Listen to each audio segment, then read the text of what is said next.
స్వచ్ఛత అంటే నందిని. నందిని పాలు మరియు పెరుగు. వాగర్థవివ సంపృక్తౌ వాగర్థ ప్రతిపత్తయే జగతః పితరౌ వందే పార్వతీ పరమేశ్వరౌ. ఆదిత్యాయ చ సోమాయ మంగళాయ బుధాయ చ గురుశుక్ర శనిభ్యశ్చ రాహవే కేతవే నమః. శృంగేరి జగద్గురు పీఠాధిపతులకి, కంచి పీఠాధిపతులకి నమస్కారములు తెలియజేసుకుంటూ కార్యక్రమాన్ని ప్రారంభిద్దాం. ద్వాదశ రాశులలో భాగంగా మే 18వ తారీఖు నుంచి 31వ తారీఖు వరకు ఈ 12 రాశుల వారికి ఏ విధంగా ఉండబోతుందో తెలుసుకునే ముందు గ్రహ సంచారం గురించి తెలుసుకుందాం. మేషంలో బుధుడు, వృషభంలో రవి, మిథునంలో గురువు, అలాగే కర్కాటకంలో కుజుడు స్తంభించి ఉండడం. 18వ తారీఖు నుంచి రాహువు కుంభంలోను, కేతువు సింహంలోని సంచారం చేస్తుండడం. మీనరాశిలో శని శుక్రుల యొక్క సంచార ప్రభావం వెరసి చూసినట్లయితే వీక్షించేటువంటి ప్రేక్షకులకి ఒక అద్భుతమైనటువంటి యోగము ఈ మే 18, 19, 20వ తారీఖులో నుంచి చూసుకుంటే రాహుకేతులు అనగా రాహుకేతుల మధ్య మొత్తము సప్తగ్రహాలు బంధింపబడి ఉండడం, కాల సర్పదోష ప్రభావము మే 18వ తారీఖు నుంచి ప్రభావం ప్రారంభమైంది.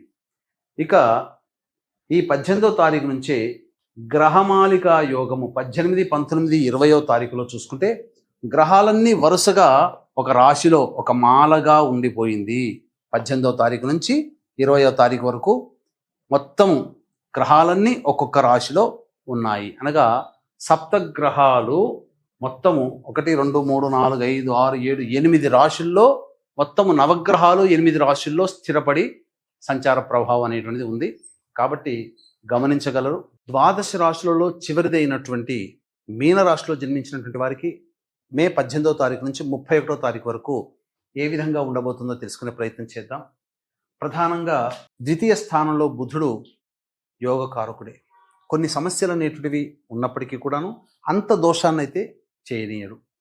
ఇక తృతీయ రవి యోగాన్ని కలగచేస్తాడు. ముఖ్యంగా నిరుద్యోగస్తులకి ఉద్యోగం లభించే అవకాశాలు ఎక్కువగా గోచరమవుతున్నాయి. అలాగే ఆల్రెడీ ఉద్యోగం చేస్తున్నటువంటి వాళ్ళకి చేస్తున్నటువంటి సంస్థలో ప్రమోషన్లు రావడం కానీ, లేదా వేరే ఇతర సంస్థల్లో కనుక మీరు అప్లై చేసుకుంటే చక్కటి జీతభత్యంతో మీకు మళ్ళీ కొత్త ఉద్యోగంలో మీరు జాయిన్ అవ్వడం కానీ జరిగే అవకాశాలు గోచరమవుతున్నాయి. అన్ని విధాలుగా ఉద్యోగస్తులు సంతోషకరంగా జీవితాన్ని గడుపుతారు. చతుర్థ గురు సంచార ప్రభావం కాస్త కష్ట నష్టాలు, చేస్తున్నటువంటి పనులలో ఒత్తిడితో కూడుకున్నటువంటి అపజయాలు ఉంటాయి. కాబట్టి ఏం తెలియజేస్తుంది గురుగ్రహము? దైవ బలాన్ని పెంచుకోండి అని మీనరాశి వారికి తెలియజేస్తుంది. ఆ ప్రయత్నంలో మీరుండండి, మిగతా అన్ని కూడా సక్సెస్ అవుతారని చెప్పవచ్చు. ఇక పంచమ స్థానంలో కుజగ్రహ ప్రభావము.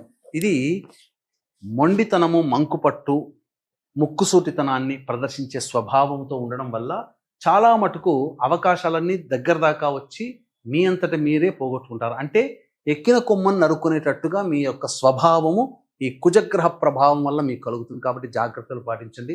ఇక రాహుకేతుల యొక్క ప్రభావం ఎలాగో అనుకూలంగానే ఉండబోతుంది, అన్ని విధాలుగా యోగదాయకంగా ఉంటుందని చెప్పవచ్చు.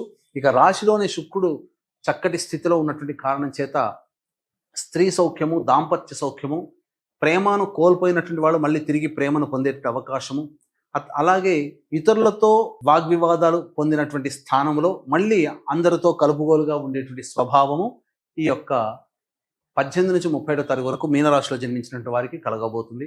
అయితే జన్మశని ప్రభావం వలన ప్రతి ప్రయత్నంలో కూడా కొద్దిగా అనాసక్తి ఉంటుంది, బద్ధకం అనేది పెరుగుతుంది, పోస్ట్పోన్మెంట్ చేసుకుంటుంటారు. ఇది చాలా మటుకు మీకు ఉన్నటువంటి అపజయాలకి ప్రధాన కారణం ఈ శని ప్రభావం అని చెప్పవచ్చు. ఏతావాత చూసుకున్నట్లయితే ప్రధానంగా దైవబలం అనుకూలంగా లేకపోవడము, ముక్కుసూటితనము ఉండడము, అలాగే పోస్ట్పోన్మెంట్ వర్క్ ఉండడం, ఈ 3 అవలక్షణాలు మీ యొక్క అధోగతికి కారణమవుతాయి. కాబట్టి ఈ మూడింటిని పక్కకు పెట్టి పాజిటివ్ వే దృక్పథంతో మీరు ముందడుగు వేసి ప్రయత్నం చేయండి. గ్రహాలన్నీ కూడాను మీకు అనుకూలిస్తాయని చెప్పవచ్చు. ఇక విదేశీయానము, విదేశీ విద్యకు సంబంధించి చేయ ప్రయత్నాలు కొలిక్కి వస్తాయి. చక్కగా విద్యార్థులు బాగా కష్టపడితే తప్ప ఫలితాలు పొందలేరు. కాబట్టి ఏదైనా కాంపిటీషన్ ఎగ్జామ్స్లు కనుక ఉన్నట్లయితే అంత సులువుగా మీరు తీసుకోకండి, కష్టపడడానికి ప్రయత్నం చేయండి. మీకు సులువైనదే అనిపించినటువంటి సబ్జెక్టు కూడా కష్టతరంగా మీకు మారవచ్చు. కాబట్టి ఏమాత్రం కూడా నిర్లక్ష్యము విద్య పట్ల విద్యార్థులు చెయ్యకూడదు. ఇది గుర్తుపెట్టుకోండి. ఇక వివాహం కావాల్సినటువంటి అబ్బాయిలకి అమ్మాయిలకి కష్ట ఫలితము మాత్రము చేత వివాహం కలుగుతుంది అంటే ఎక్కువగా శ్రమ కోర్చాలి, ఎక్కువగా ప్రయత్నాలు చేయాలి పెద్దవాళ్ళు అని తెలియచేయడం జరుగుతుంది. ఇక సంతానం కోసం ఎదురు చూసేటువంటి వ్యక్తులు కాస్త సంయమనం పాటించి మంచి సమయం కోసం ఎదురు చూడడమే కర్తవ్యంగా పెట్టుకోండి. ఇప్పుడున్నటువంటి సమయం అనుకూలంగా లేదు అనే విషయాన్ని గమనించుకోవాలి. ఏదైనా సంతానం గురించి ఎదురు చూసేటువంటి దంపతులు కాస్త ఇబ్బందికరమైనటువంటి వార్తను వినాల్సినటువంటి పరిస్థితి ఏర్పడుతుంది. ఏతావాత రాహుకేతుల యొక్క ప్రభావం కూడా మిగతా గ్రహాన్ని కూడా కంట్రోల్ చేస్తున్నటువంటి కారణం చేత చాలా మటుకు శుభ ఫలితాన్ని ఇచ్చే గ్రహాలు కూడా మందకొడిగా ఫలితాలు ఇవ్వడం కారణం చేత మీరు అసంతృప్తికి లోనే అవకాశం ఎక్కువగా గోచరమవుతుంది. కాబట్టి దైవ బలాన్ని పెంచుకునే ప్రయత్నం చేయండి. వీక్షించేటువంటి ప్రేక్షకులకి గమనిక, ఈ మే 22వ తారీఖు రోజున హనుమత్ జయంతి సందర్భంగా శని మారినటువంటి సందర్భంగా మేష, మిథున, కర్కాటక, సింహ, కన్య, వృశ్చిక, ధనుస్సు, కుంభ, మీన రాశిలో జన్మించినటువంటి వారికి శని దోష నివారణము, అలాగే జాతకరీత్యా కలుగు విద్య, వివాహ, ఉద్యోగ, దాంపత్య, అనారోగ్య సమస్యల నివారణకి సంబంధించి దోష నివారణ కార్యక్రమం సర్వదోష నివారణ పూజల హోమాలలో భాగంగా చేయించి శక్తిపాతము చేయబడినటువంటి శంకరంగలి మాలను మీకు అందించడం జరుగుతుంది. అలాగే సరస్వతీ నదీ పుష్కరాల సందర్భంగా భార్య భర్త వైపు 3 తరాల్లో మరణించినటువంటి వారి ఆత్మతృప్తి కోసం బ్రాహ్మణుని కర్తగా పెట్టి పిండ ప్రదాన కార్యక్రమం, తర్పణాది కార్యక్రమాలు జరిపించడం జరుగుతుంది. అలాగే తండ్రి వైపు 6 తరాలు, తల్లి వైపు 3 తరాలలో కుటుంబాలలో ఏవైనా దుర్మరణాలు కనుక ఉన్నా, పిండ ప్రదానాలు చేయలేకపోయినా, అలాగే ఈ సంబంధించినటువంటి కుటుంబ సభ్యుల మధ్య అవగాహన లేకపోయినా అవి పితృశాపాలు లేదా సర్పశాపాలు, స్త్రీ శాపాలు అని చెప్పవచ్చు. వీటి ప్రభావం వలన అన్ని అవకాశాలు నోటిదాకా వచ్చి వెనక్కి వెళ్ళిపోతాయి. కుటుంబ సభ్యుల మధ్య అవగాహన ఉండదు. ముఖ్యంగా ఎక్కడ వేసిన గొంగడ అక్కడన్నట్టుగా ఉంటుంది. ఏ పరిస్థితిలో కూడా అపజయమే తప్ప విజయాన్ని పొందలేరు. కాబట్టి ఇటువంటి దోషాల నివృత్తికి ఈ 26వ తారీఖు రోజున అమావాస్య సందర్భంగా కర్ణాటకలోని రుద్రగయ క్షేత్రములో ఈ పితృదోష, సర్పదోష మరియు స్త్రీ శాప నివృత్తికి పూజాది కార్యక్రమాలు జరిపించడం జరుగుతుంది. వాటి వివరాలు కూడా కార్యక్రమం తదనంతరం కాంటాక్ట్ చేసి తెలుసుకోవచ్చు.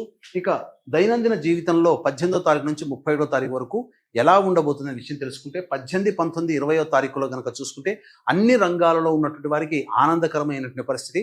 చక్కగా వ్యాపారము అభివృద్ధి ఉంటుంది, ధనాదాయం కూడా చాలా చక్కగా ఉంటుంది, సంతోషకరంగా జీవితాన్ని గడుపుతారు. ఖర్చులకి మించిన ఆదాయం లభించడం ద్వారా అన్ని విధాలుగా సంతోషంగా ఉంటారని చెప్పవచ్చు. ఇక 21, 22వ తారీఖులో కనుక చూసుకున్నట్లయితే ప్రధానంగా మానసికమైన ప్రశాంతత లోపిస్తుంది. ఒక జిగ్జాగ్ లాగా ఉంటుంది. ఏ పని ఎందుకు కూడా ఆసక్తి ఉండదు. నిద్ర పట్టని పరిస్థితులు అనేటువంటివి ఉంటాయి. ఖర్చులు కూడా అధికంగా ఉంటాయని చెప్పవచ్చు. కాస్త అన్యాపదేశంగా ఉంటారంటే పరధ్యాసగా ఎక్కువగా గడపాల్సిన పరిస్థితి. 23, 24వ తారీఖులో చూసుకుంటే ప్రధానంగా బాధ్యతతో కూడుకున్నటువంటి పనులు నిర్వర్తించడం ద్వారా పెండింగ్లో ఉన్నటువంటి పనులను పూర్తి చేసుకుంటారు. ఒక రెస్పాన్సిబిలిటీని తీర్చుకున్న సంతోషంగా ఉంటారు. విందులు వినోదాల్లో పాల్గొంటారు. కుటుంబ సభ్యులతో ఆనందంగా గడుపుతారు. పాత మిత్రులను కలిసే అవకాశం గోచరమవుతుంది. 25, 26వ తారీఖుల్లో కనుక చూసుకుంటే తల్లి తరపు వారితో, బంధువులతో వాగ్వివాదాలు చోటు చేసుకుంటాయి. కుటుంబ సభ్యులతో వాగ్వివాదాలు కలుగుతాయి. మనస్సు ప్రశాంతంగా ఉండదు. ధనము కూడా ఖర్చులు అధికంగా అవుతాయి. ఇక 27, 28వ తారీఖుల్లో నిరుద్యోగస్తులకి చక్కటి శుభవార్త వింటారు. ఆల్రెడీ ఉద్యోగం చేస్తున్న వాళ్ళకి మంచి ప్రమోషన్ లభించే అవకాశాలు గోచరమవుతున్నాయి. ధనపరమైనటువంటి సమస్యలు తీర్చుకుంటారు. సోదర సోదరీమణులతో సహాయ సహకారాలతో మీకున్న సమస్యల్ని పరిష్కరించుకోగలుగుతారు.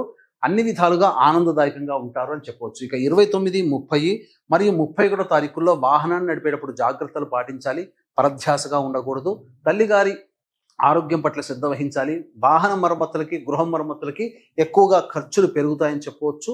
మరీ ముఖ్యంగా మీ ఆరోగ్యం పట్ల శ్రద్ధ వహించాలి. ఏ తర్వాత సాధారణమైనటువంటి ఫలితాలు ఈ మీనరాశి వారికి కలుగుతాయని చెప్పవచ్చు.